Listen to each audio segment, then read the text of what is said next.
Hello darlings, welcome back to Sandy vibes. ఈ video definitely మీకు help అవుతుంది. End వరకు చూడండి. ఏం లేదు, నా సైడ్ నుంచి నా ఫాలోవర్స్ అందరికీ ఒక చిన్న రిక్వెస్ట్. మీ లైఫ్లో జరిగే ప్రతి మూమెంట్, అది ఏదైనా కానీ, మీ ఫ్రెండ్స్తో, ఫ్యామిలీతో ఏమైనా కానీ, ఆ వీడియో క్యాప్చర్ చేసి వీడియోస్ ఆర్ ఫొటోస్ ఒక ప్రైవేట్ అకౌంట్ క్రియేట్ చేసుకొని ప్రతిదీ 4K అప్లోడ్ చేస్తూనే ఉండండి. డెఫినెట్లీ వన్ డే మీరు ఖచ్చితంగా ఎమోషనల్ ఫీల్ అయ్యే రోజు వస్తుంది. I promise. ఎందుకు చెప్పానో తెలీదు, బట్ చెప్పాలనిపించింది నా ఫాలోవర్స్ అందరికీ.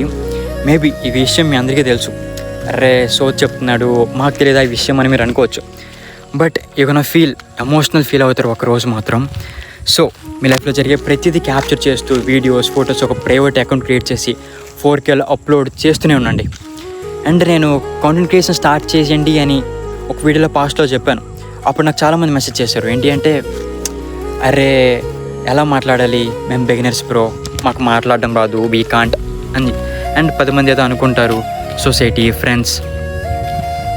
డెఫినెట్లీ చెప్తున్నా, ఎవరైతే నవ్వారో ఆ 10 మంది, నీ రిగ్రెట్ ఫీల్ ఉంటుందే, అరే వాడితో వీడియోస్ ఉంటే బాగున్నావు, ఫొటోస్ ఉంటే బాగున్నావు, ఆ మూమెంట్ వీడియో తీసుంటే బాగున్నావు అనేసి ఆ రిగ్రెట్ ఫీల్ని ఖచ్చితంగా ఆ 10 మంది తీర్చలేరు. సో డైరెక్ట్గా చెప్తున్న సింగిల్ పాయింట్, ఒకటే పాయింట్, మీ లైఫ్లో జరిగే ప్రతి మూమెంట్, అది ఏదైనా కానీ బ్రో, మీ ఫ్రెండ్స్, ఫ్యామిలీ, ప్రతి ఒక్కరితో జరిగే ప్రతి మూమెంట్ని క్యాప్చర్ చేయండి. ఇలా మాట్లాడకూడదు, బట్ రియాలిటీగా మాట్లాడుకుందాం.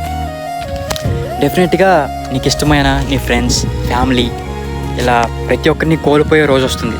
ఆ ఫేస్ చాలా బాధగా ఉంటుంది. సో మనకి రియాలిటీలో మాట్లాడుకుంటే మనకంటూ ఉన్నది ఫొటోస్, వీడియోస్ మాత్రమే.